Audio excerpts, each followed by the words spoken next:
Hey everybody, what's up? Tonight on The Mysterious Huntsman, we're heading into the space where history, hauntings, folklore, and human experience collide. Joining me are the team behind Echoes of the South, a paranormal storytelling and investigative podcast, and the video series Macon Beyond in partnership with Visit Macon. First is actor, producer, and host Carrie Ginzel, whose passion for the unexplained is rooted as much in human stories as it is in the paranormal itself. She's joined by psychic, empath, and spiritual medium Morrighan Lynne, whose intuitive investigations have led to chilling, deeply personal encounters. And alongside them is veteran paranormal investigator Jonathan Morrighan, who has spent decades documenting unexplained activity using both traditional methods and modern investigative tools. Together, they've explored haunted theaters, historic homes, and locations steeped in mystery, asking one simple question: what stays behind? Tonight, we're talking investigations, spiritual experiences, southern lore, fear, and the strange moment that refuses to be explained. So pull up your chair a little closer to the fire and welcome Carrie Ginzel, Morrighan Lynne, and Jonathan Morrighan to the Mysterious Huntsman podcast. We're looking forward to a very spirited chat. Thank you so much for coming on the show. I'm really excited. Great. Well, it's great to be here, and I'm glad we had a great chat when I was here last time, and I'm really excited to have Morrighan and John join the conversation, because that's always, the more the merrier. We always have great things to add to the conversation. Yeah, thanks for having us. Yeah, thanks, Paul. Thanks, Gary. Great to be here. You're very welcome. We talked last time. We wish we'd have got you on the first time because we had so many questions, so many things we could have talked about. But I'm so thankful you guys come on tonight on a Friday night on your off time. So I really appreciate it. And we've already talked probably 20 minutes prior to this, and we missed a lot of great content. So we're gonna back up and start over, sort of. But yeah, Carrie, Echoes of the South podcast is coming really soon, and we're super excited about it. And tell us a little bit about what started this journey between you, John, and Morrighan, if you don't mind. Yeah, absolutely. Well, Morrighan and I have known each other now for, I don't know, is it like 12 years or something like that? It's been a while. I was developing a show around a team that she was a part of they were based out of Dallas. And so I've known Morrighan for quite a long time. And then along the way, John came into the picture and it's been really incredible it's been really incredible to get to know John as well. When I moved to Macon, or actually just before I moved to Macon, I had started to talk to Visit Macon about telling their stories around their local legends and lore and hauntings and so forth. And they weren't really doing that at all. And so we started to develop what Macon Beyond was going to be. And it was around that time, just out of the blue, that I got a message from Morrighan that said, guess what? We're moving to Macon. We had no idea she was doing that with Visit Macon. Good. It's crazy. You want to talk about serendipitous. So I was like, well, that's cool. Do you guys want to come and investigate paranormal locations with me? And yes, exactly. They're Yes, like, please. when? Yes. So it was great. We thought so you'd never asked. Hey, I've got my team. I really was concerned because I was like, gosh, I don't really know anyone in this area. Like, who am I going to bring in with me? And we talked a little bit about this off camera. Like, for me, integrity is really big in this field. And, there's people that are very performative when they go in, and that's them, and there's a place for that. But in terms of me as a storyteller, I really want to go in and I have that investigative nature to me. I want to find out the truth as much as we can. Like, what are the facts? What can we discover when we're there? And so knowing Morrighan as long as I have, and knowing that she also operates that way. And I'd seen her in action when we were shooting with her, and just like blown away by just the connections and, evidence and messages she was getting. I was like, this is it. This is going to be wild. And it's been really cool. Like, there's a new episode that's about to drop. They haven't given me a date. So any day now. And I think it's our best episode yet. I mean, it was really wild. So we were really fortunate to be able to investigate the Piedmont Grand Opera House, which they don't let anybody investigate. Mm. And so it was really incredible to be able to go and just have the run of the place. We really went everywhere. and just really explored that space. So that's a really exciting episode that's coming out any day now. But yeah, I think what's really important to me, I think also, and I was really thinking about this the other day, is when I go into a location, I'm not the expert. And we talked about this last time, Paul. Like Morrighan and John are the experts, right? They've had decades of investigating under their belts and working with different teams and working on, their skills and learning. So I really want to make sure that I'm walking in there with people that I feel safe with. Yep. And with John and Morrighan, I know I'm in good hands. And I know, I always say, like, I defer to you. If you say, nope, not this room, I turn around and leave. And it happens. Yeah. I respect that. And so for me, like that's really important. I have that curious nature, but I'm not the expert. And I've definitely had experiences on my own, but again, I'm always relying on these two to walk us through where we need to be and when it's time to leave, when it's time to maybe push a little harder. So I'm going to kick it over their way now to kind of talk a little bit about their experiences. That's first and foremost, I think, is integrity, and also that trust in your team is really important. Yeah, you have to. Yeah, we totally agree. Coming in, yeah, it was very just serendipitous at getting in and you telling us about the project and getting on board. The very first one we came in on, we could tell, oh, there's something here with us doing this, the team, even the production company, the camera, and that team of people. There's something that clicked in. It was easy. We didn't have to think about what the other person is doing. We just all had to show up and do our part. And it has just been flowing. And I love the flow that we all have with each other. And we read each other throughout the night of like, okay, do we want to do that? Yeah, let's do that. Okay, are we going there? Let's go there. Yeah. Did you hear that? What was your interpretation? And then we talk about just great flow. I think what's really interesting, we were talking about the production team. We have a great production team, Big Hair Productions, who are a local Macon production company. And they certainly have had some interest in the paranormal world and true crime and that kind of thing, and have done some things more so in the true crime area. But in terms of like actual investigations, that's really been them learning as we go, and it's been kind of fun. Like they had that interest and that excitement about it, but it was like, how do we do this? Like, how do we shoot that? Like, how do we do it? And so it's really cool now that it's been over 2 years that we've been shooting different episodes, that we really have got like a flow, and really work well together. Again, a trust and keep an eye out for each other as well, to always make sure everyone's okay. And we kind of know everybody's things now of like, oh, that person's afraid of heights, and that person doesn't like small spaces, and that person, we make it work. But yeah, and I think, doing the episodes of Macon Beyond was, we focus primarily on historical landmarks and buildings and more things that are around tourism.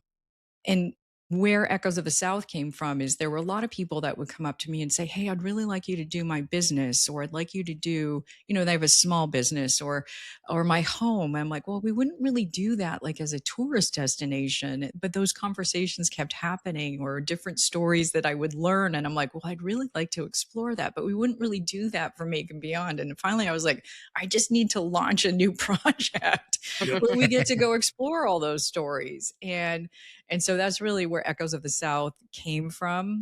I've been shooting episodes, I've been doing interviews and different things. So I'm almost ready to announce the launch. And I'm just really excited. There's so many things that I want to get out and explore. And I'm always like, oh, I want to get Morrighan there. I want to get John and his equipment there. So it's always a matter, like I said, it's always tough. Everyone's so busy to kind of coordinate schedules or lock in locations and things, because everybody's got so many things going on. But just like everything else, it'll get in a flow, and then we'll get rolling. But we've done a few investigations, and You know, it's interesting here in the South. None of us, the three of us, were, well, I guess John, you're Northern Florida. You grew up, Florida. but I'm certainly not from the South, and neither is Morrighan. So it's interesting to kind of dip a toe. Well, different South. Texas is not the South. Texas is Texas. Thank you. Yes, Yeah. just for clarity. It's Southern-ish, but you know, it's kind of in Morrighan. We've talked about this, like when you are investigating and you're communicating with those who still may be in a location, you sometimes step a toe into some uncomfortable history, right? And it's like, oh wow, okay, you know. So the idea of Echoes of the South is to get into all those layers of history and how those layers of history still linger and reverberate in our lives today, whether we're aware of it or not. They don't go away, right? Just as those spirits still echo through our lives every day. So yeah, sometimes we look at each other and be like, ooh, are we going here? And we go, yeah, we are. You know, that's what's here. Like, we have to be honest with what we're discovering, you know? Yeah, and And sometimes, there's obviously the known history. You do your research and you'll go into the library and pull all the information. And then there's unknown research where Morrighan doesn't want to know anything about the location.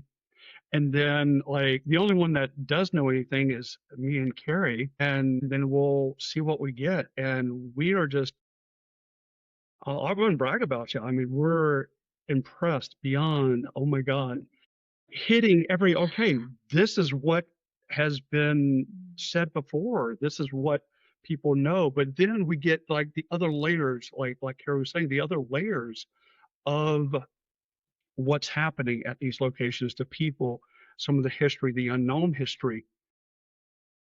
I tell you, I'm getting chills just thinking about some of the things that we've done with the locations, just how much information unfolds out of doing the investigation.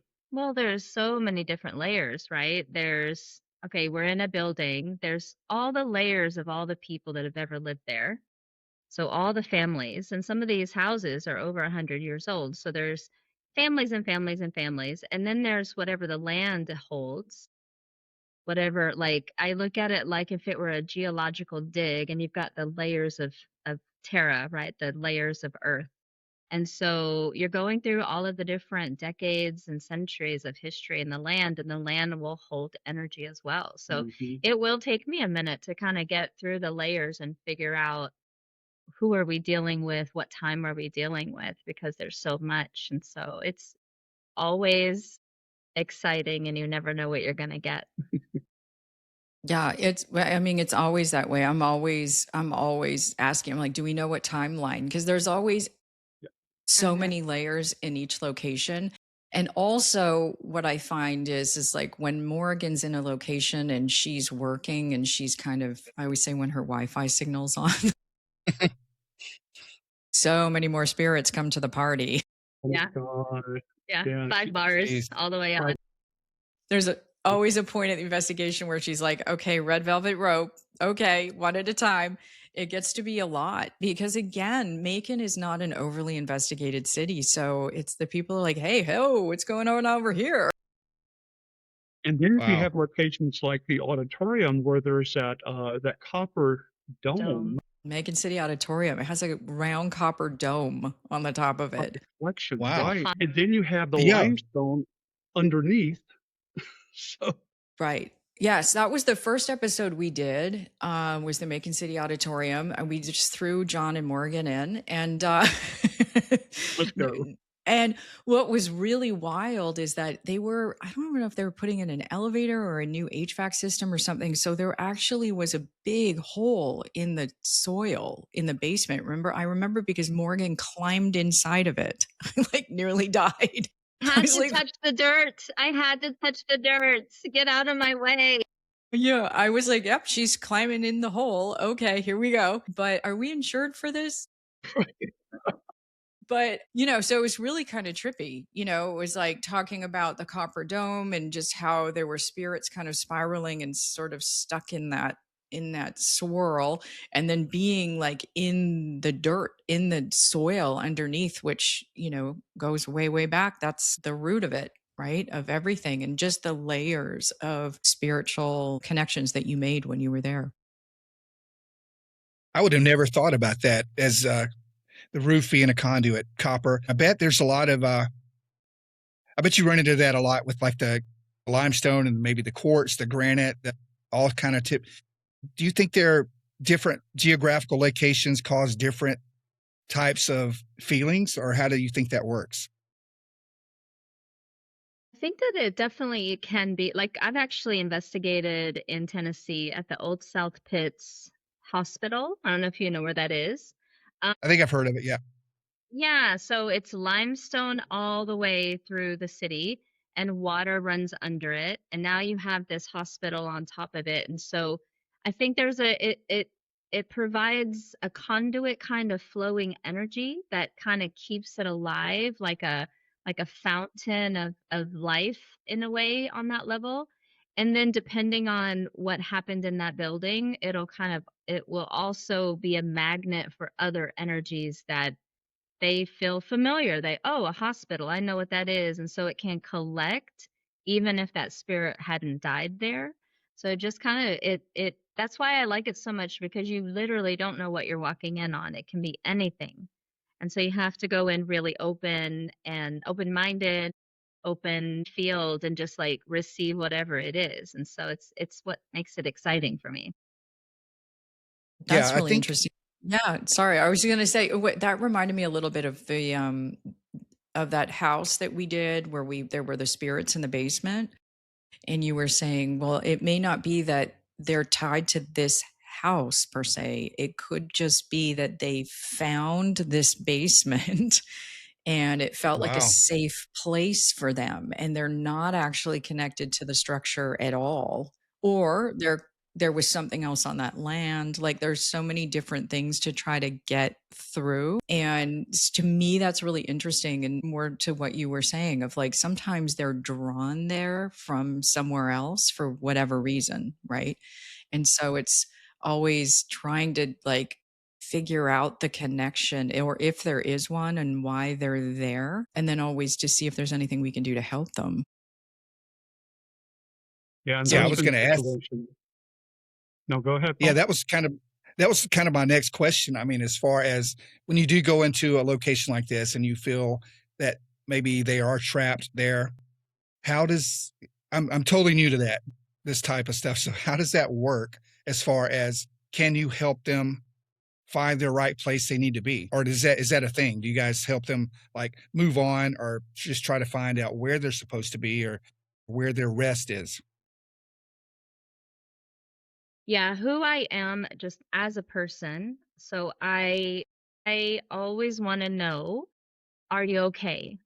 Do you need anything? Cuz some spirits, the way I look at it is, I have a theory that after a person has been gone, after they've physically passed over or passed on, if they don't cross over, then they get a sort of amnesia. And I feel like we're freezing a little bit in our they'll get a little bit of amnesia and they will forget that they have died. So they have this tendency to go towards things that feel familiar. Like if a doctor died and he's walking down the sidewalk and he goes, "Oh, a hospital. I know who I am there." So they're always seeking identity. They want Mm, to remember who they are. And if nobody, like, think about it, if nobody's ever acknowledging you again, if you're not seen, if you're not heard, if nobody ever thinks that you're there, that can create a little bit of a do I exist? So when they come across something and it feels familiar or safe, then that gives them a sense of purpose again. And so I totally have compassion for that. And yet, this isn't their plane. And so when I come into contact with spirits that maybe don't know or they feel lost or stuck, I always want to see if they need help crossing over. And so it all depends on two main things. Number one, are they willing? And number 2, do they know? Because if they don't know they died, there's a whole different kind of series of questions that I ask so that I'm not scaring them or traumatizing them, so to speak. I got to ease them into the idea like you don't belong here. So I don't just like, oh, you're dead. You need to cross over. You need to get over it and move on. Like that's just too shocking for them. And so it's a little bit of therapy. It's a little coaching. It's a little, hey, I wonder if you'd be open to this process. And then it all depends on the intuition of what is needed for them in that moment. Yeah. And do you have feelings that these are happening, or do you sometimes actually see these things in visions? Or So is it just I like a feeling, or how does that work? clairvoyant, clairaudient, and clairsentient. And so I see, hear, and feel, which then helps me have claircognizance, which is no. I have all. I see, hear, feel, no. And we Wow. will a lot of times get validation with our instruments, Mhm. with our devices, because we'll play the yes no game of answering questions, and they align with what she's seeing, feeling, or hearing. And sometimes they will straight up say, yes, I want to cross over. Yeah. We'll get a hard yes Are you on ready to on go? the indicators. Yeah. Mhm. Wow. Yeah. And that's phenomenal. Yeah, it's really wild. Once they realize we're there to help, and once they realize they don't belong here anymore, it's finding what will get them motivated to cross over. Are they looking for their lost child? Are they looking for family? Do they want to rest? Like it's really, that's why I mean like it's almost therapy. What's going to give them peace? And then we talk them into it like it's on that side, like it's time to go. And so they're usually motivated at that point.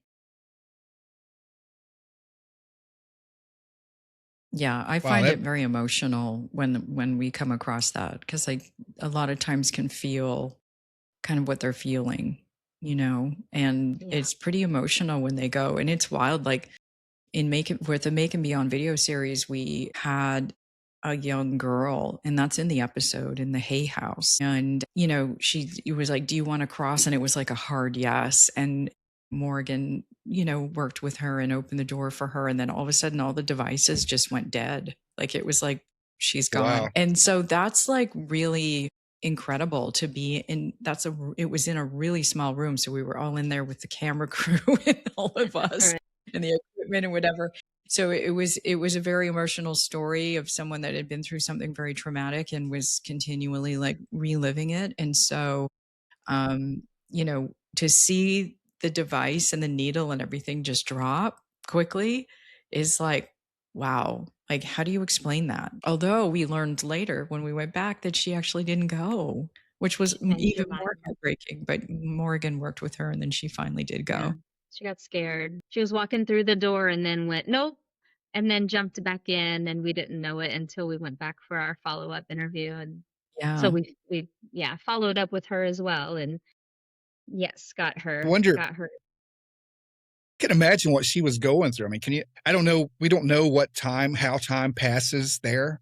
I mean, what if it was like years before you guys may have came right back, but what if it felt like years to her? Or, Right, poor thing. right. I don't know what I would do. That'd be It's tough. really, we find often, and Morrighan, you can probably speak to this even more than I can, just with your, so many investigations under your belt. But a lot of the spiritual activity that we encounter is like trauma based. Like a lot of these spirits are like trapped because of something that happened to them or something they did that feels unfinished or something they never told anybody. Or going back to the therapy session, it's always that reminder of like, people, when you're alive, let that stuff go.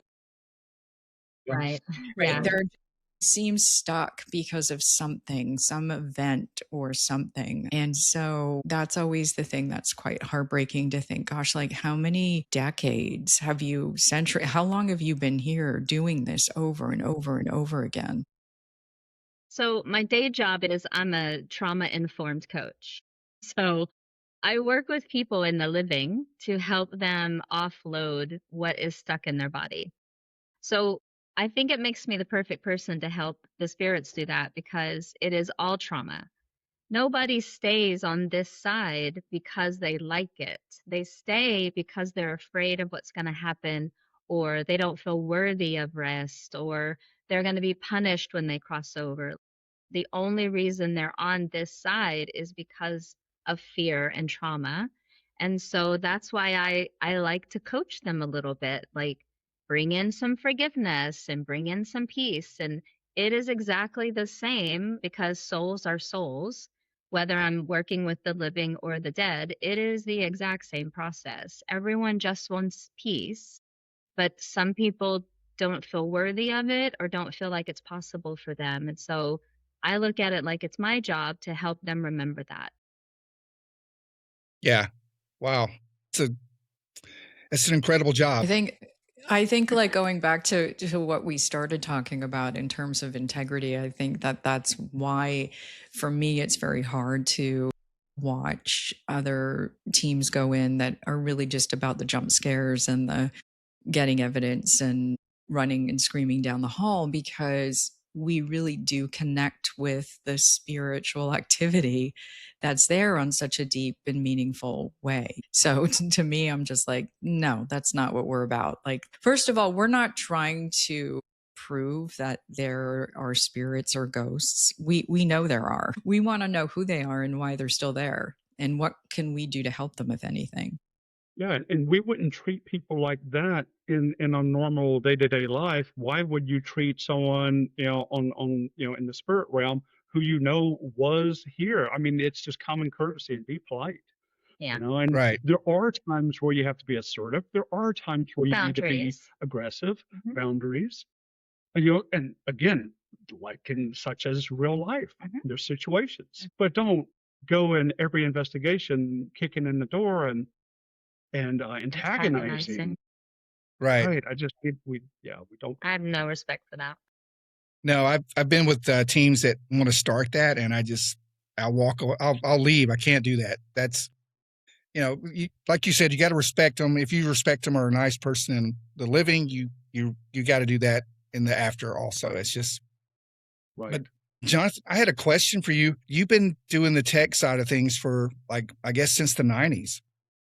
And I'm curious, what has changed between the 90s? I know there's a lot of newer technology, but what has changed between now and then, or has anything changed? Yeah. I started investigating in the late 90s.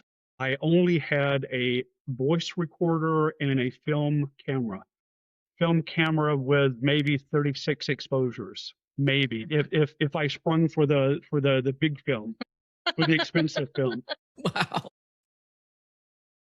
36. And some of that is still true today. Like we still have voice recorders, and the older ones actually work better. I was going to ask you that. The older ones work better. I think the newer ones have so much shielding that it blocks out a lot of frequencies that could come through. And so the older ones, I have one that was the one that I get the most EVPs from is a RSA from like the mid 2000s. And it worked so well that I just bought two more as a backup. The older ones are better. I've seen people use Polaroid cameras and get good evidence from that. And I still want to go back to film photography and experiment with that again. But what's changed, we have like the XLS device, like the 3D image devices. I love those, not necessarily for the stick figures, which is fun. It's fun to see that. I love seeing stick figures I love a good stick figure. jump up. But I've actually gotten more evidence with the infrared part of it Yeah. and the 3D part of it with like big orbs, like orbs that come in and they have a mass. And that's something that we couldn't do back then, because now it's mapping the room with the infrared and sound. It's almost like a sonar for the room. And if there's a mass in a 3D point, in space, you would never catch that, or be lucky if you caught that. I've caught orbs that come in, hang out, and then go back. come in twice when I call their name. I love that Yeah, technology. intelligence is what we see out of that. Like they're intelligent, and that's the difference. Yeah. Mm-hmm. Yeah. And I was, The equipment to me is always so fascinating because, like, when we experience something in real time and then John's equipment also backs up that, calling somebody back, or Mm-hmm. if I saw, at the Hay House, I saw a dark orb come at me, then it shot off to Morrighan, who then got dizzy. And then on that same floor later, you caught exactly what I saw Awesome. on your camera. Right. That was like the most exciting evidence ever, because I'm like, wow, like I saw it, you felt it, and then you caught it. And it doesn't always work that way, like you don't always get that lucky where you're getting all those different hits. But when you're investigating, that's really exciting, just to utilize that technology that way. And like you said, sometimes the stuff that's the most simple gadget or old school thing really gives you the most evidence or the most interactions. We try everything. John is like, my gosh, I don't even know how many cases of things that you haul out It's during ridiculous. investigations. It's so, It's oh my so God. fun. We need to hire a roadie at this point, I That's think. right. We have so much equipment. yeah, I volunteer. I would love There to you go. see There this you in action. go. We got him. We got him. Yeah, it's I'm, really cool. Well, and it's also cool too because, John can set out equipment in rooms that we're not in, and with a camera or something, and so it kind of gives us more people that are, and get more area to cover, which is great too. And that's always what's fun too, is John going back for the evidence review and he's like, "Oh, I got something." It was always the most exciting message. Yep, yep. Oh, I love that. The technology has advanced, and certain things that might have cost tens of thousands of dollars, in just 10, 15 years ago, like the thermal camera for heat signatures. I now have one on my iPad, and it was like $400, a little camera that fits on there, and I'm using that, and it's phenomenal. We were doing a investigation with a group at the Hay House, and I let one of the participants hold it. And he's like, I see a little hand on the doorway there that just showed up. He's like, it's about the height of a kid, and we didn't have any kids with us. So that showed up. That's great. I actually still haven't seen that. I'm curious to see what that looks like. Outside. It wasn't What? recording. It wasn't Well, recording. that's why I didn't. That's Always hit the button. Always hit the button. Why? It wasn't recording. well. It Yeah. Man. wasn't meant to be. It was not meant to be. Yeah. And all the excitement, it's like, okay, I just turned it on here, hold this one here, and I did the other thing. Then we had the two people come in. Yeah, And that we're was a like, weird night. oh, That was a yeah, super weird night. So we don't typically have people with us when we go and investigate, but this was a special event that we were asked to a private participate event. in. It was a private Wow. event, It except was supposed two to be. random people walked in the middle of the night, and everyone thought Insane. that they knew someone else, and they thought they were on a regular historical tour. They got freaked out. They were freaked They got out. really freaked out. Like, Oh, I they didn't bet. know. Yeah. Yeah. Oh, yeah. Morrighan was in a full conversation with a little boy that, of course, no one could see. And the equipment was going off. And Equipment was pinging. it was actually, in hindsight, very funny, but they were Very good. It was very freaked out. funny. Yeah, yeah. Well, that's what you get for walking into a house unannounced and joining right. a Yeah, party that you don't even know what's exactly. going on. Like, good. You realize, like, because it becomes so normal, like, you realize how Yeah, strange it looks from the outside looking in. In that moment, you're like, oh, I guess that's not a normal Friday night. Okay. They lasted like 4 minutes, and Wow. yeah, it was so funny. I mean, and when once they left, well, the girl, like, we were getting evidence, and the equipment's going, and she's talking, and I forget what you said. The little boy was afraid, and I said, well, he was afraid he was going to get caught. And I said, well, what if I shut the door so that we can be private, and then the man won't find you? So I get up to shut the Oh door my and she's gosh. like, nope, I gotta go.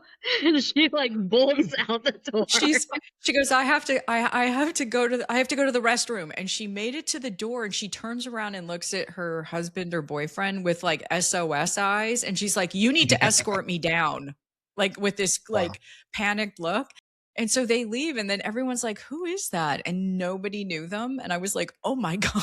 And so I ran after them and they had made it one floor down and they were completely lost and didn't know how to get out of the building. And they looked, and I'm running like at full speed. So it also looks crazy, right? So I Oh, good. run down the stairs and then I'm trying to act cool. I say, hey. So, hey, who are you? Anyway, so my it God. added a little levity. But, and this is also a great topic, but what happened because of that is it completely disrupted the energy in the room and the flow Yeah. that we had with that spirit and just what Morrighan had built in terms of the trust. And so it kind of put a big damper on that communication. Yeah. Yeah. That's Yeah, great. we had to I was gonna show you this little. I'm starting to compile my own equipment, so I've got a. This was like $100 on Amazon, but it's very good night vision. So you're right. The technology is kind of and you can record and zoom in, but it's Do you very use good that night. for Bigfoot? Is that for Bigfoot at night or what is that? It's night Eventually, I vision? hope so. Yeah, it Yeah, is night Eventually. vision. Yeah. Yeah, one day I'll hope I'll Cool. use it for him, but it's Okay. no, yeah, it's so yeah, it's got an infrared and it's got a little monitoring back, but it does have a 32 gig. And I'm not selling these, I'm not making anything, but it has a 32 gig SD card on it. But it's incredibly clear. And I was looking at the stars the other night, and you can see some crazy things late at night Nice. when you're looking up. There's no tell, you'll see some I weird want things one. flying around. I want one. There was Yeah, like it's I like want one. 80. John's like in cart. Yep. That's it. I was going to tell you, no, I have one here somewhere too, but it's a small thermal thermometer, but it'll reach out like 100 yards or so. So that helps also when you're in the wood line and you're looking, you see heat signatures, but it would be helpful, I think, in a house as well. I mean, as far as like if you have heat flow, cold air, whatever coming through, you'll see kind of things. But kind of maybe more of a debunking thing. But no, I did want to tell you though, what's that? No, go ahead. No, that I think I told Carrie last time, but this is for you, John. Also, I remember the first EVP that I caught at an old mental hospital. It was outside the University of Alabama, and being some of the police officers that we used to go do this kind of stuff with, we put a digital recorder and a K2 meter up on top of a crematorium door, and we were talking about it. And I think one of the guys asked, "Hey, if you're here, could you go up and touch this little device that I have sitting on top of this door?" Blah blah blah. And of course, we didn't hear anything at the time. But the next day, when I was reviewing, and this was my first time ever doing any of this, the next day when I was reviewing, I heard this person just whisper, "I can't," and I was like, almost threw up. I thought I was like, I was like, this is not happening. I've seen this on TV. This is not happening to me. But man, it just kind of went weird from there. We started getting some weird little EVPs here and there, and I can't explain that whatsoever. See, that's the thing. I mean, when you're there on location, you might not hear it, but during review, it's loud as clear as day. It's right there in your ear. Yeah, but no, it's yeah, I would love to talk. I could talk to you for hours and pick your brain because I'm a gadget guy too. I want to get into some of this stuff, but no, we'll let everyone else talk. So what is as a team, what have you guys, what's your favorite encounter that you've had? Or what has like moved you the most, or just like just a big moment for you? I have a story. You have a story? Okay. Yeah. So back in Texas, I was on a team and we got to investigate the famous Baker Hotel in Mineral Wells. And this is a place that Hollywood and diplomats, like back in the day, it was like the heyday. It was so famous. but they're renovating it and they wanted a team to come in and clear out as much as they can clear out, right? Now, one famous team that we will not mention by name investigated it just before us. And there's a famous spirit on the top 13th, 12th floor that they call the jumper because she jumped off of the building and committed suicide. I got to connect with her. We were walking on the rails and she saw me and then she saw that I saw her. And so she's like, "Oh my God, I need your help." So we went back to where she was standing when she jumped. And I channeled her basically. I let her show me what was going on. And it isn't that she jumped, it's that her and her husband were having an argument. And she had her eyes closed and she was holding onto the rail. And I heard her thoughts like, "Why is he doing this? Why is he doing this?" And then all of a sudden she realizes she's falling. He had flipped her feet over the railing and flipped her over the rail.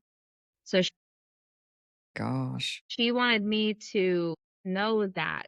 That was all she wanted. She just wanted people to know that she didn't jump. She was basically thrown over and he got away with it. I asked her if she wanted me to find him or do you want justice? Like, she's like, "No, just tell my story. I just want people to know." And I promised her every chance I got, I would tell that she didn't jump.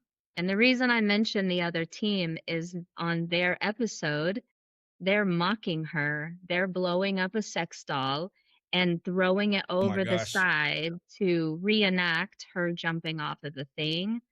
Literally lost all respect for them because it's that same energy of you have no respect for the dead. And so, yes, I am for the spirits. I'm on the fence about the living. I'm not sure. I'm thinking about it. I don't know if I like the living as much as I like the dead. But I it's That's so always say fair. that. impactful, so I always say powerful. I have a lot more fear around the living than I do the dead. Always. Although we Always. did encounter something recently that I definitely had a healthy dose of like, as you were, Where? Where was that? at the Grand Opera House, way up Mm, high. I was like, yeah. when Morrigan's body language changes and she starts asking for names, I'm like, okay. I get a little bit more stern, like, Yeah, I was like, this is a little above my pay grade. I'm just gonna stand here quietly. We just encountered I don't something mess with it. dark. Yeah. Yeah, you gotta That's have another boundaries. that's another thing. Like people a lot of times will be, that you'll have teams or different people, content creators or whatever, and every location they're in, they find a demon. And I'm like, do you though? I don't They're like everywhere. it's I'm like everywhere. everywhere. I'm like, that hasn't really been my experience. Usually it's, people in trauma, people stuck. Yeah, there have been times that we encounter something a little darker, but yeah, I'm always, again, I look to Morrighan. I'm like, ooh, there's a shift. There's a shift in her voice and her body language. I'm cute and tiny, but I will kick your ass. That's So right. don't mess That's with me. right. But they know that. That's why they hide from Yeah. you. Yeah. Yeah. I love it. I love it. Yeah. I love Yeah. it. One of the things I always love when we first started doing this is like Morrighan's like, there's rules and I know what they are. And they know I know what they are. Wow. Yeah. I have a bit of a reputation. They don't like me, so I don't care. And you're not fearful at all, are you? No. That's No, good. because I know the Because, rules.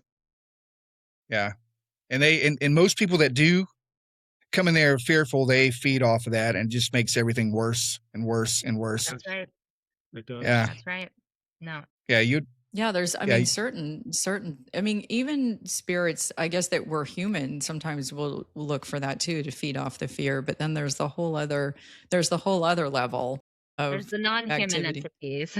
Yeah, and that's their jam. So when you stand there and stand your ground and you're not afraid, that's like, They can't do Yeah. anything about it. yeah. What do you think the non-human intelligences are? The darker entities, what are they, in your opinion?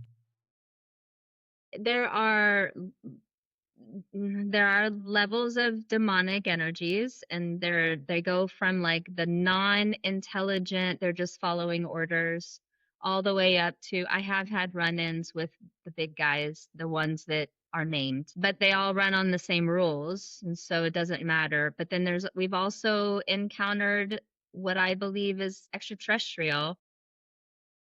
We're going to go there, but there are different, it just depends. And so my whole thing is the way I work is when I feel an energy, I start categorizing it. Is it good or bad, meaning safe or unsafe? Is it human, non-human? Oh, it's human. Okay. Do they know they're dead or do they not know they're dead? Okay. I just start kind of like branching it off into these like this or that, this or that, this or that. And it kind of helps me reduce it down to the frequency of who they are. Because my intuition is more felt sense. I work with frequency. And so I can kind of feel, because I've done this for 20 years, I have sort of a reference point of all these frequencies of like, I know when it's Archangel Michael is in the room versus Archangel Raphael, like they have a different frequency. And so I call it my Rolodex. Like I know that calling card, oh, that calling card. Like I kind of just know them. So yeah, I've had run-ins with different extraterrestrial and then the demonics, the darker. And then like Carrie said, there are human spirits that have fractured or ruptured, and so they can also look and sound demonic, but they are not demonic. They're human. They're just so wounded that they have a total loss of self. And so that also is another kind of gray area of that's why I categorize things the way I do, so I know what I'm dealing with. Wow. You're like a MacGyver, like a multi-tool of this whole thing. I am the duct tape. She's the Yeah. she is the duct tape. That's Wow. right. I've got so many That's right. questions. I just don't know. So wait, I have a question as well though. So when you say extraterrestrial, would that be the same thing as sometimes people talk about interdimensional beings that kind of pop in and out? Is that the same or are those different? Sometimes good it's question. the same. Yeah. You know, the extraterrestrial area, I'm less versed in because I don't know their rules and I don't want to know. Like, because I don't know their rules, I tend to lean towards not going very far in that. Like, demonics all day long. I got your number. I don't care about that. There are so many extraterrestrials and they all have different rules and different agendas that it makes me nervous because I don't know everything there, and so I don't want to get us in trouble. But interdimensional, yes, like coming in, going like that. Yeah, that's where my knowledge ends. I Well, don't know that. with extraterrestrials, different categories. Yeah, there's some there's interdimensional entities that really they might not mean any harm, but sometimes their reality shifts into our reality and we're on the same frequency for 10 seconds and then we move back out. Or maybe your perception goes into that level, like if you go into like a theta wave and then you're connected. But then there are good aliens, extraterrestrials, but then there's also those that do abduct people and do experiments or do manipulation of people who can be quite scary, and we try to stay off their radar. I Right. actually was being Well, yeah. monitored for like a little while. I was being monitored. I was being followed. It's going to sound like such a conspiracy theorist. Oh my God, here we go. Yeah, you were. In Dallas, I was working two different psychic fairs. And this was around the time we were questioning and we were doing research and we were wondering and I wanted to Let's understand get and deeper into it. I wanted to know. And two different psychic fairs, I had two different men, human form, but were reptilian.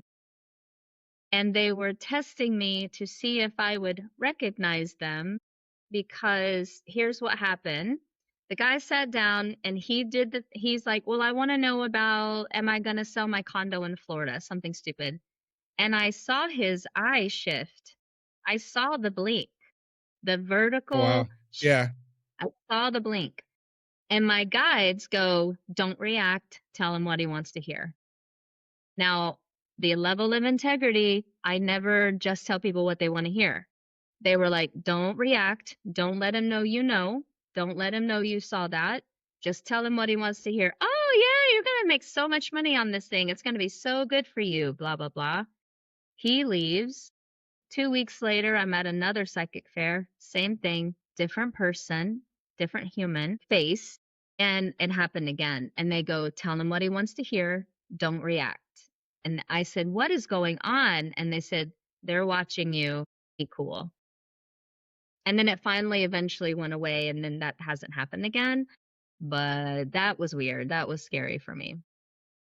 Do you think Yeah, it was the right. same being, just in a different suit, or No, it felt like two individuals. okay?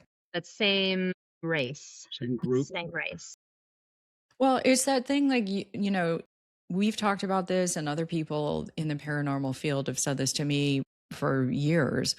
You know, what you seek will seek you, right? I know. And to be careful, you know, and that's why when you have kids looking into things, as kids do, or even adults, right, thinking, oh, it's cool and it's dark, or this is, you know, a cursed object, or it's this, it's that, and they think it's a joke, and they buy things on eBay. Like, I've seen Right. that happen, right?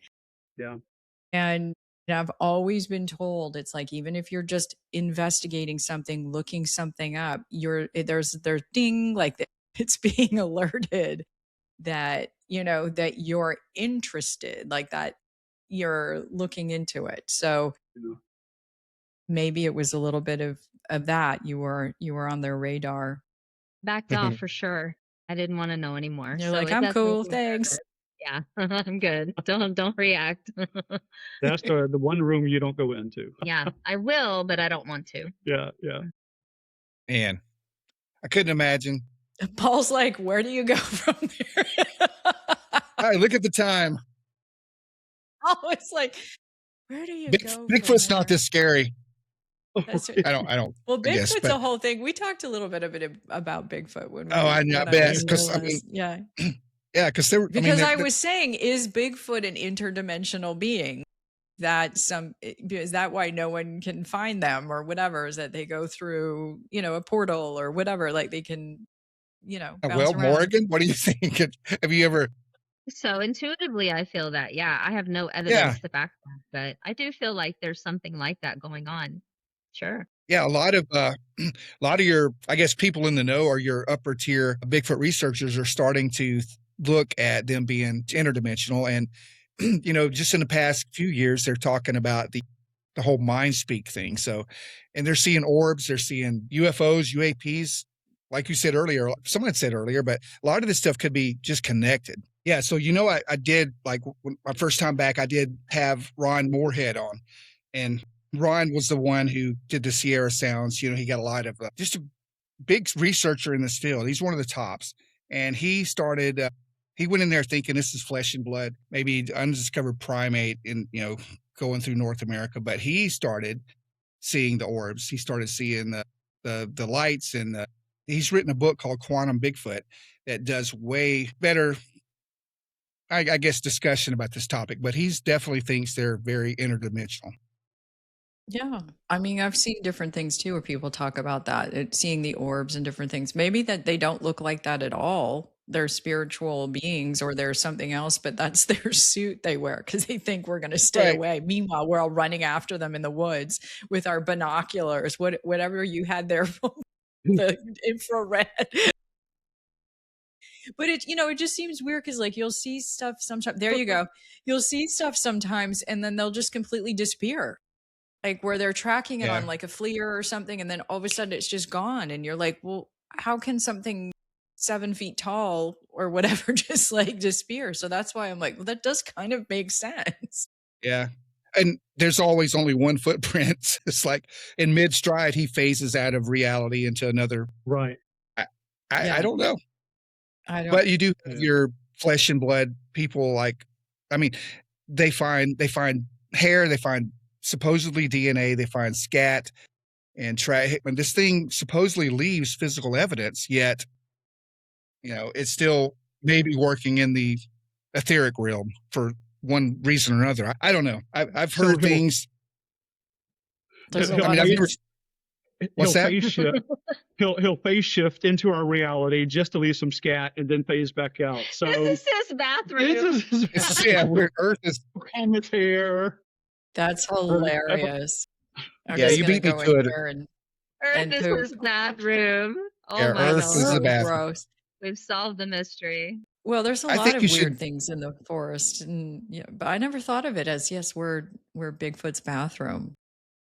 That'd make a great T-shirt for somebody. I mean, Are we Right, Bigfoot's bathroom? Yeah. yeah. Because God. they've never found like a skeleton or anything, or like a corpse of any kind, or to Right. my knowledge, I don't know. Right. No, they So have what's it that we happening? know of. Well, they have it that we know of, but they rarely find primate bones. They rarely find like bear bones or carcasses. I mean, a lot of these things typically will either take care of themselves or they will go into a remote place to die, or maybe they're taking, like, other Bigfoot are taking care of they're having a funeral. I don't know out there, Yeah. but primates, yeah, it's rare to find a primate carcass or dead body. Yeah, So I don't know. It's very intriguing. interesting. I'll figure it out. I'll figure it out one day.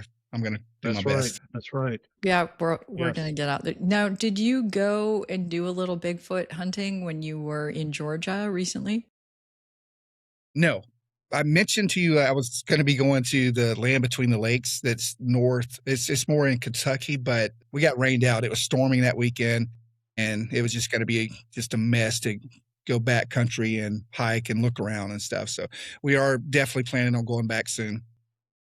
And that place might be something else you guys want to look into also. It's littered with tons of very old cemeteries. They have reports of portals. They have reports of apparitions, Dogman, Frogman. I mean, they have everything.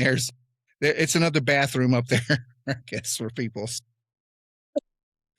So I was And- like, It's a popular Frogman? spot. Who's Frogman now? I don't think I've ever heard of Frogman.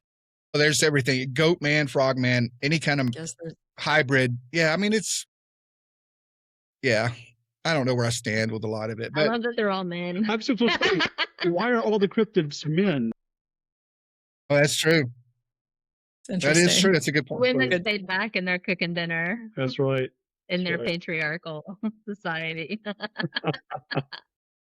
Well, we are in the South, so I guess that's to be expected.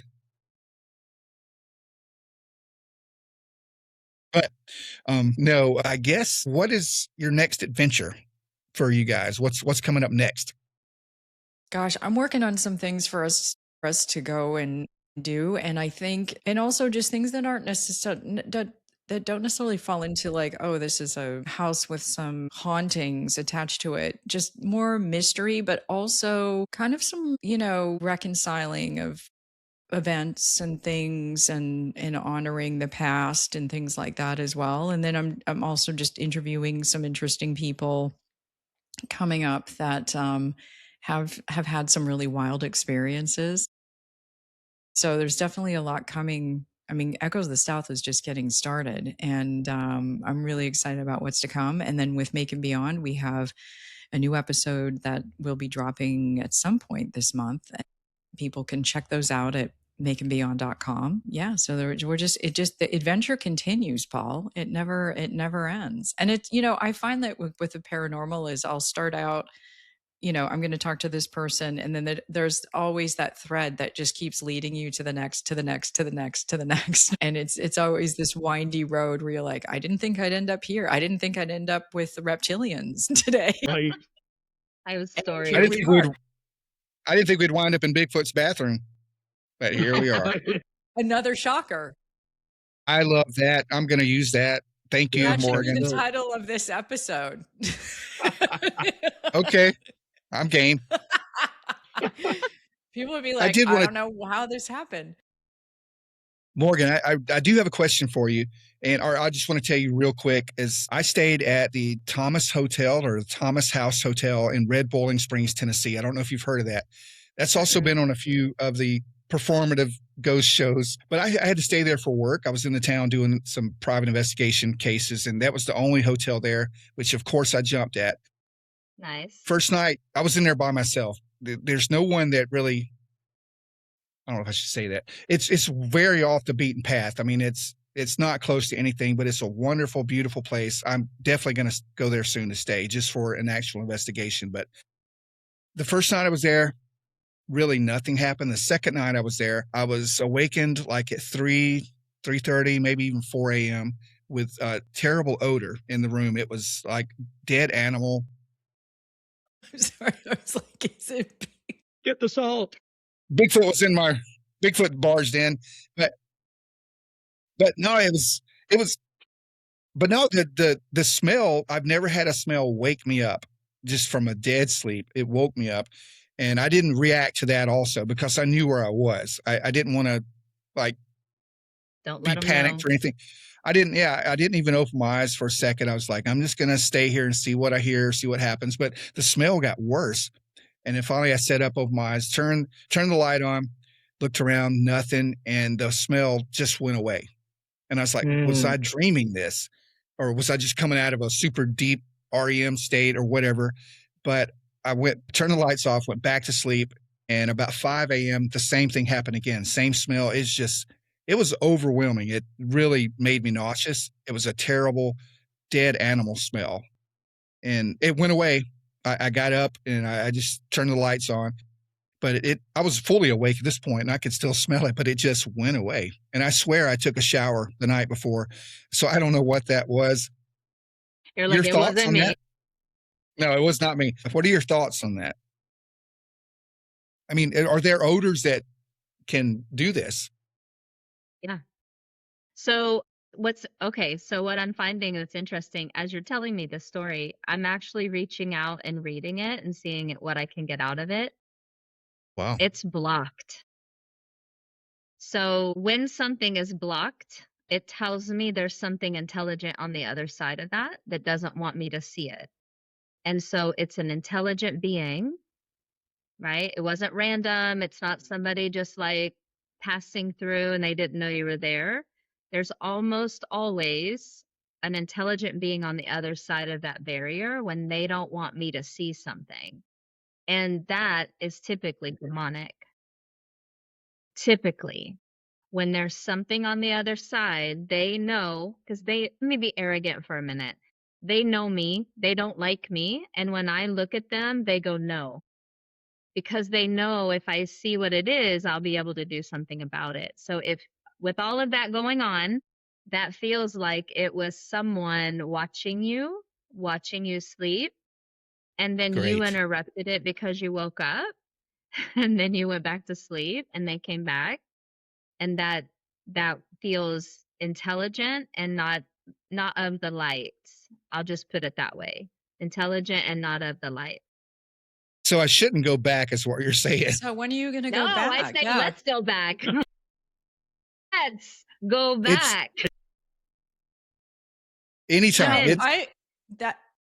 Go ahead. Go I was ahead. going to, no, I spoke with one of the managers, I guess a couple of weeks ago, because me and the guys were thinking about going. I still have a couple of retired police officers that we do these kind of things when we get a chance. We were going to go up there.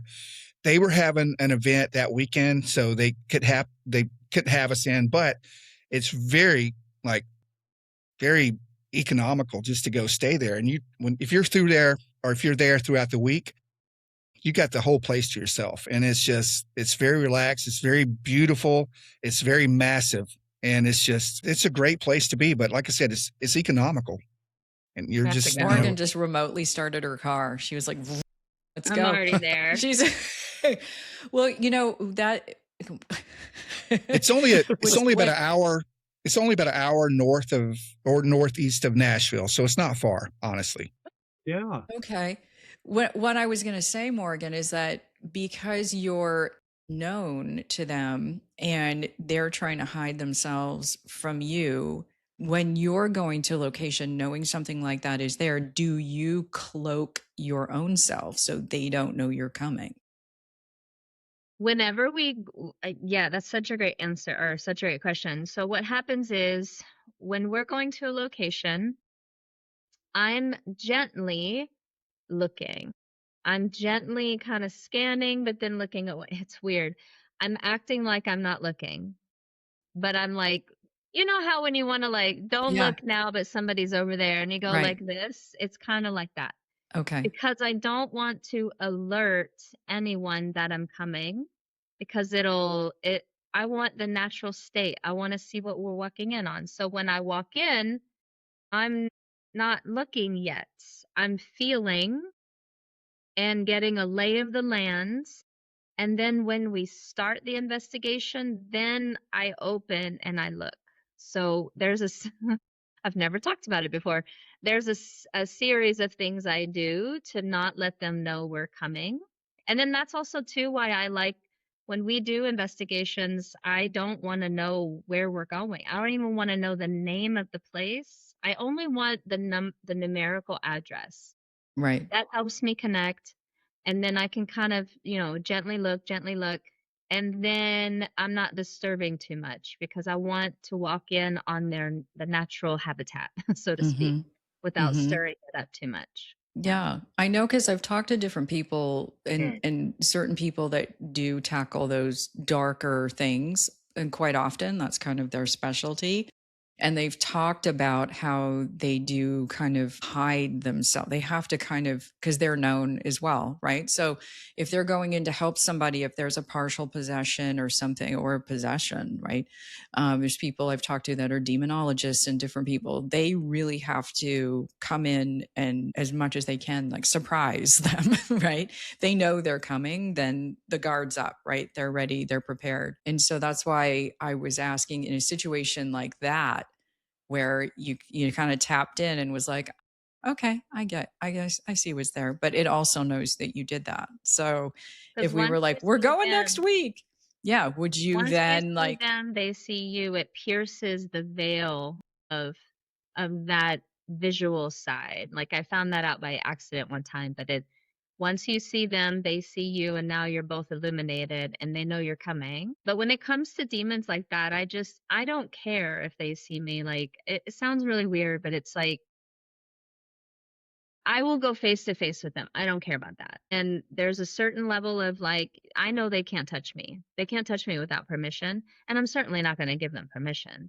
And so I don't really cloak against that. I don't mind that they see me, but it's more for investigations because I want to leave it as undisturbed as possible so that we have the experience in real time. Yeah. right? Yeah.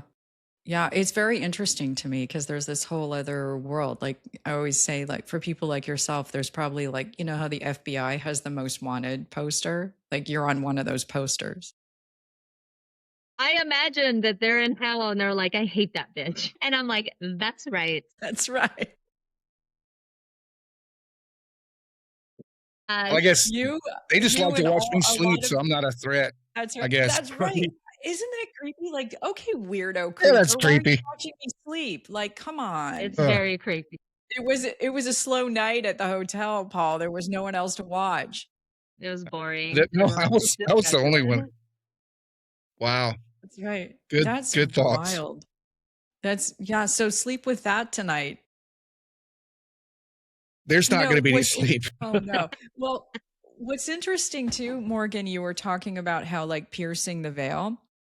I had an experience one time where somebody sent me a photo of something from their bedroom, and I opened it up on my phone, and as I opened up on my phone, it just did not, it was probably one of the most frightening looking things I've seen. I felt in my home, thousands of miles away, I felt something go like this, like coming, Mm. like it was coming out of something towards me, and I just instinctively turned and screamed no really loud, and it went like back, and I was like, holy smokes. I was like, dude, I don't know what you just sent me, but something just happened in my house, and it never really, even though I've had people say, again, watch what you seek because it will seek you. Have you ever had an experience like that where you're just like someone sends you something or you're looking at, I don't know, a picture of something or whatever, and something comes through, kind of like back off? It felt territorial, like back off, like you're not supposed to see me. Yes. Well, I mean, especially when it's like that, when it's because time and distance don't exist on that realm. Time and space don't exist, right? And so whenever you have an intention of I want to see this, your vision goes to the actual location. It's not your phone. It's the intention is to connect to Mm, what you're looking at. When you see it, it sees you and it's instant. That's why whenever we're working and I can see, like, I just looked at the hotel in Tennessee, like, I don't have to actually be there, but I know not to stay very long because whenever I'm in that room, if it's still there, it'll see me. So it just has an instantaneous connection. And I think that's what people don't understand is that there is a certain level of responsibility, like going back to your comment about how when people dabble and stuff like that, there's a certain level of etiquette and responsibility if you're going to go into this kind of business or hobby or whatever. Like you have to know how to hold your own self and how to have boundaries and how to like and yes, a lot of this is trial and error. I'm in it 20 years, so I know what I know, but I've made a lot of mistakes. There's reasons I know these things. Like I've got my ass kicked before. Like there's reasons I have rules and boundaries and you just kind of have to have the experience of it yeah. and Yeah, hopefully it works absolutely. out. Yeah.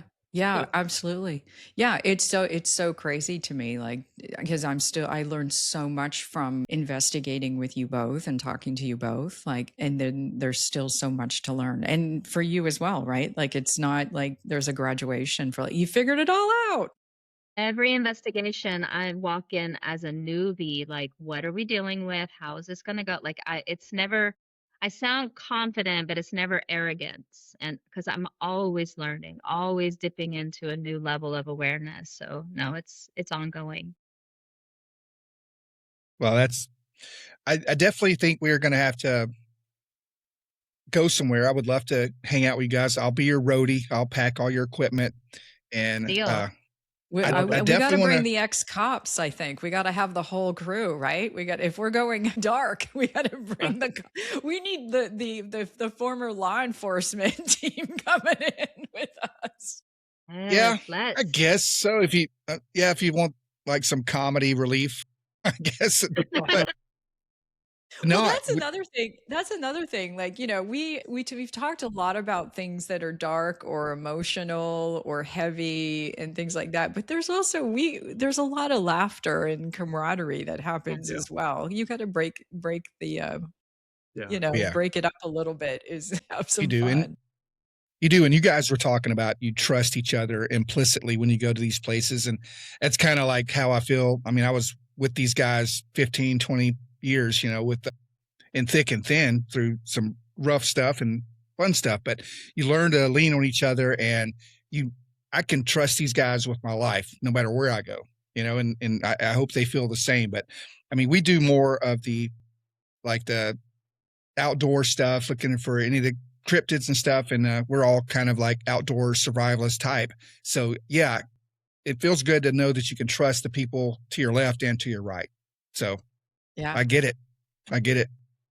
But yeah, Well, I mean, we're always up for whatever, or the kids are saying down this day. So I'm down, whatever that means. So, well, no, hey guys, I didn't keep you, or I hope I didn't keep you too long tonight, but tell everyone, for my listeners, tell all of them how they can find you guys and what's coming next and what to look out for. And we will just kind of get out of here for tonight. Yeah, well, I'm definitely Echoes of the South. You can find at echoesofthesouth.com. Website is up. There's an interactive map. You can submit your own stories and be a part of the map. You can suggest an investigation and fill out a form. And then there will be a new episode of Macon Beyond this month. And you can look for that at maconbeyond.com. And Morrighan and John, where can we find you? So I have a website. It's my name. So Morrighan Lynne, LYNNE.com. And that's the best place to find all the yummy things that I do. Mhm. Yeah. Well, we have a small Facebook page. Oh yeah. Yeah. We started a small Facebook page just to try to upload some stuff. It's Beyond the Worlds on Facebook. If you see our photo, It's Between the Between Worlds. the Worlds, between, We might want to say it right. not beyond, Between the Worlds. between the I worlds. confused him with the beyond. I know. Between the Between the worlds. Worlds. Between I the know. Worlds. Yeah. Yeah. So if you see our face, you know it's our page. Well, Absolutely. I will have all of these links in the below in the where people can comment and everything. But this will be on Yeah. YouTube in long form content. So I will have all you guys' links on there. But I really appreciate you coming on, and John and Morrighan. It was so great to finally meet you guys. I hope we can meet one day soon in person and maybe go on an adventure together. And Yeah, that would be cool. You'd Yeah. fit right in. Seriously, you're right there with us. So Alrighty. yes, we I can do that. definitely knew when we spoke last time and you were like, oh, I'd like to get John and Morrighan on. I'm like, Yep. oh, they're going to totally dig Paul. Yep. Right there. That'd be a fun trip. Yes. Let's go do We'll bring something. all the equipment. But yeah. Yep. And hopefully I'll have some new stuff by then too. But no, I'm sure we can talk about some great find 80s something. stuff. That's right. Yeah. That's Yep. right. We'll find something cool that we can all dive into, and Yeah, maybe for it's sure. that hotel. I don't know. We got to make sure we got our I got to have my big girl pants on for that one. Yeah, I guess I do too. Well, my big boy, not big girl. So Nice. I'm probably blushing now, but you can't tell because this new weird light's making me look tanned. I look like George Hamilton, Right. if you remember him. Now I'm telling my age, but yeah, thank you guys for coming on. And what was I gonna Thank say? you, Paul. No, just a weird, shameless plug, and nobody's ever gonna hear this, but I am the band that I play with is we're doing a show at the Southern Roots Tavern in McDonough, Georgia, and I think it's July 11th. So I will be coming very close to the area. So Yeah, you're coming to McDonough. I forgot that. Yeah. You're like Yeah, about an I'm- hour away from us. yeah, Yeah. July Wow. 11th. So July I don't know if 11th.